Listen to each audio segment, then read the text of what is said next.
नमस्कार, स्वागत है दोस्तों आपका। आप क्रिटिविजन न्यूज का एक्सप्लेनर देख रहे हैं। आपके साथ मैं हूं शबाब। बात बिहार चुनाव की हो रही है। आज बिहार चुनाव में एक ऐसे पॉलिटिकल आदमी की, एक ऐसी पॉलिटिकल पार्टी की बात करने जा रहा हूं जो बातें तो बड़ी बड़ी कर रहे थे, दावे भी बड़े बड़े कर रहे थे। वो कहते थे कि उनके बड़े भैया जो है ना, वो बहुत बड़ी पार्टी के बहुत बड़े नेता हैं। उनका तो बिहार में चुटकी बजाते काम होगा और देखिएगा बिल्कुल छा जाएंगे जाते के साथ ही। वो उनका ताल्लुक उत्तर प्रदेश से है। उत्तर प्रदेश में उन्हें कोई पियर का चाचा कहता है, कोई उन्हें पॉलिटिकल ब्लैकमेलर कहता है। वो सत्ता के हिसाब से अपना राजनीतिक गुणागणित करते हैं। वो सत्ता के इतने लालची हैं कि उनके लिए राजनीतिक महत्वाकांक्षाएं ही मायने रखती हैं। नियम, कायदे, कानून, बातें, वादे, एक दूसरे के खिलाफ की गई बातें और दी गई गालियां वो सब भूल जाते। उत्तर प्रदेश में वो मंत्री हैं। बात तो ऑलमोस्ट आप समझ ही गए होंगे। बात हो रही है ओम प्रकाश राजभर की, उनकी पार्टी सुहेल देव भारतीय समाज पार्टी की, और बात हो रही है उनके बिहार विधानसभा चुनाव लड़ने की। लगभग आपको 2-4 हफ्ते पहले ले चलता हूं, थोड़ा सा आप फ्लैशबैक करते हैं। ओम प्रकाश राजभर ने कहा कि वो बिहार में चुनाव लड़ना चाहते हैं और इसके लिए उनकी बातें उनके बड़े भैया अमित शाह से चल रही है। और उन्होंने 2-4 नहीं 49 सीटों की डिमांड की। उन्होंने कहा कि बिहार में जो राजभर समुदाय है वो इन सीटों पर मजबूत है और हमारा वहां जनाधार है, इसीलिए हमको वहां पर चुनाव लड़ने जाना है। भाजपा हमको कम से कम 49 सीटें दे। बात चलती रही। लखनऊ में तो बात बननी नहीं है उनकी, ये बात आप जानते ही हैं कि उनका कनेक्शन जो है वो दिल्ली वाला है, लिहाजा यूपी वाले लोड लेते नहीं उनका। खैर, मंत्री जी दिल्ली पहुंच गए इसी तेहे में कि बिहार में चुनाव लड़ना है और हम आपके यूपी में सहयोगी हैं और हमारी वजह से आपकी सरकार चल रही है और अब आप हमको सीटें दीजिए। बीजेपी ने कहा ठीक है, बताएंगे आपको। नेताजी वहीं दिल्ली रुक गए 2 दिन 4 दिन। अब यूपी में भी तो कामकाज देखना है। लौट आए, फोन पे बात होती रही। 1 हफ्ता गुजरा, 2 हफ्ता गुजरा, 3 हफ्ते गुजर गए। बीजेपी ने उनका 1% लोड नहीं लिया।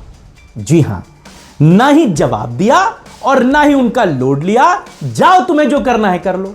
इनडायरेक्टली उनको यह बात इंडिकेशन के तौर पर कह दी गई, क्योंकि बीजेपी ने तो सीट शेयरिंग या एनडीए में उनको लाने को लेकर के कोई बात कही नहीं। 3 हफ्ते बाद नेताजी फिर बोले कि चलो 49 ना सही, तुम 5 सीटें हमें दे दो। बार्गेनिंग कहां से शुरू हुई थी? 49 सीटों से। कहां पर आके गिरे? 5 सीटों पर। मतलब नेताजी बस एनडीए में आ जाएं, बिहार में कोई तो सुन ले, बिहार चुनाव लड़वा ले।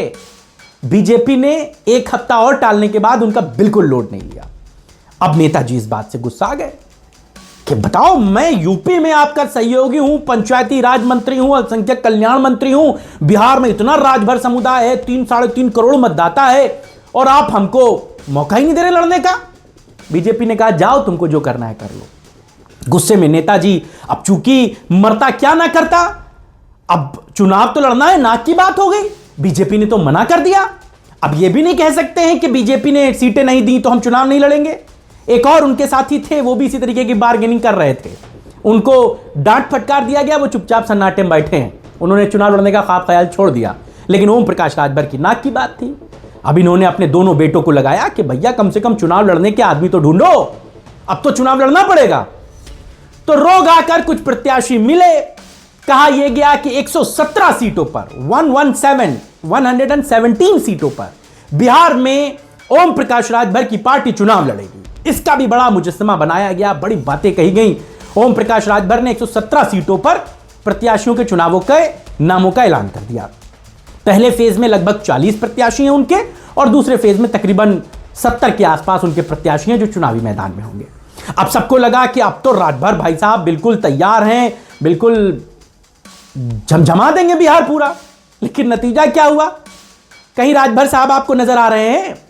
पूरे बिहार विधानसभा चुनाव में कहीं पर भी ओम प्रकाश राजभर की जनसभा होते देखी आपने? फर्स्ट फेज का 4 तारीख को प्रचार थम जाएगा। कहीं ओम प्रकाश राजभर आपको गरजते, चमकते, बरसते दिखे? कहीं ओम प्रकाश राजभर की रोड शो, रैली कुछ दिखी?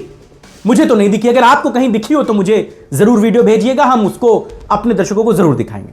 हां, उनके जो दोनों बिटुआ हैं, बड़े वाले अरविंद राजभर, छोटे वाले अरुण राजभर, यही दोनों 2-1 सीटों पर प्रचार करते, जनसभाओं को संबोधित करते नजर आ रहे हैं।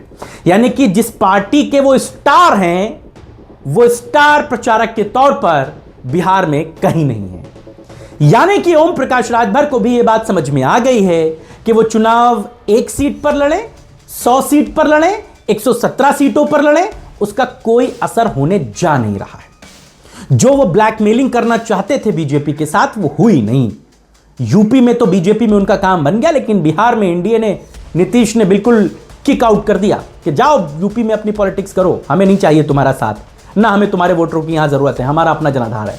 यानी कि ओम प्रकाश राजभर को पॉलिटिकली अपनी हैसियत का अंदाजा बिहार में हो गया।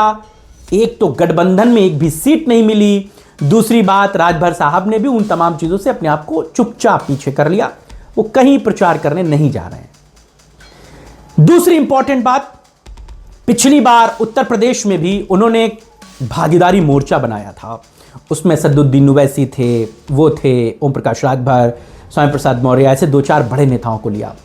बिहार में कमोबेश वही मोर्चा है, असदुद्दीन ओवैसी भी हैं उसमें स्वामी प्रसाद मौर्य भी हैं, उसमें चंद्रशेखर रावण भी हैं, लेकिन उसमें ओम प्रकाश राजभर नहीं है। ओम प्रकाश राजभर ने क्या ओवैसी से बात नहीं की होगी? आपको नहीं लगता है? जब वो यूपी में गठबंधन उनके साथ कर सकते हैं, तो क्या वो बिहार में नहीं कर सकते? बिल्कुल कर सकते हैं। लेकिन ओवैसी ने भी उनको कोई तवज्जो नहीं दी, ना ही उनको स्वामी प्रसाद मौर्य ने गठबंधन में आने के लिए अप्रोच किया। ओम प्रकाश राजभर बिहार चुनाव में अलग थलग पड़े हुए हैं और उनका राजनीतिक वजूद बिहार में शून्य हो गया है। एक तो इज्जत भी उनकी जा रही है, लोग कह रहे हैं कि चुनाव लड़ना लड़ाना कुछ नहीं, प्रत्याशी जीतेगा एक नहीं, वोट कटुआ बन के आप और चले आ रहे हैं। बिहार में उनको वोट कटुआ कहा जा रहा है क्योंकि उन्हीं के ही पार्टी के बड़े नेता, यानी कि उनके साथ की पार्टी के बीजेपी के पूर्व सांसद रहे बृजभूषण, उनसे पत्रकारों ने इसी बात पर पूछ लिया कि राजभर वहां चुनाव लड़ने जा रहे हैं। उन्होंने बड़ा टॉन्ट कसा कि वो उनका वहां क्या है, क्या करने जा रहे हो वहां। सुनिए क्या कह रहे हैं बृजभूषण। ओम प्रकाश राजभर अकेले बिहार में चुनाव लड़ने जा रहे हैं, कैसे देखते हैं आप, क्या कहेंगे? इनका वहाँ भी कुछ है क्या? नहीं, इनका वहाँ भी कुछ है क्या? तो और सिर्फ बृजभूषण नहीं, तमाम नेता उन पर कमेंट कर रहे हैं और यह बात भी साफ तौर से जाहिर हो रही है कि बिहार में वो अगर जाएंगे, जो भी चुनाव वो लड़ रहे हैं, उसमें राजद का कोई नुकसान नहीं है, उसमें कांग्रेस का कोई नुकसान नहीं है, लेकिन उसमें भाजपा का, नीतीश का, जदयू का नुकसान जरूर है। क्योंकि अगर वो 10 वोट भी राजभर समुदाय के काटेंगे तो इन्हीं में से ही ना। तो अब भी हालांकि बार्गेनिंग की बात चल रही है कि हम बीजेपी को दिखा देंगे जब नतीजे आएंगे कि हमारा कितना वोट बैंक है, बीजेपी ने हमारा लोड लिया नहीं, एनडीए में हमें शामिल किया नहीं। लेकिन भाई साहब, पियर का चाचा अपने इस समय शून्य है, शिथिल है, बिल्कुल अचेत मुद्रा में है, ना वो बिहार कैंपेन करने जा रहे हैं और ना ही बहुत ज्यादा लोड ले रहे हैं, दिलचस्पी ले रहे हैं। यानी कि वो भी सिर्फ बिहार चुनाव में टाइम पास कर रहे हैं। तो ओम प्रकाश राजभर के बिहार चुनाव का राजनीतिक भविष्य क्या होगा, आप इस पर क्या सोचते हैं? आपकी क्या राय है? राजभर बिहार में क्या गुल खिलाएंगे, इस पर आपका क्या आकलन है? अगर राजभर से जुड़ा हुआ, बिहार चुनाव से जुड़ा हुआ कोई अपडेट आपके पास है तो आप हमें भेजिए, हम उस खबर को जरूर अपने दर्शकों तक पहुंचाएंगे। फिलहाल इंतजार कीजिए, हो सकता है राजभर साहब थोड़ा फिट हो जाएं, हालांकि वो मेडिकली भी अनफिट हो गए थे, अस्पताल में भर्ती हो गए थे, सदमा लग गया था उनको चुनाव में। एक तो एनडीए ने सीट नहीं दी, चुनाव लड़ना पड़ रहा है, मजबूरी है। अब फिट हो जाएं तो हो सकता है जाएं, अगर जाएंगे तो देखा जाएगा। तो क्या रहता है ओम प्रकाश राजभर का बिहार में राजनीतिक भविष्य, इंतजार कीजिए, क्या गुल खिलाएंगे इंतजार कीजिए। लेकिन एनडीए ने उनका बिल्कुल लोड नहीं लिया और 27 के विधानसभा चुनाव में आप उत्तर प्रदेश में भी देखिएगा राजभर साहब का, उनकी पॉलिटिकल पार्टी का क्या अंजाम होता है। आज की चर्चा में बस इतना ही, इजाजत दीजिए, नमस्कार।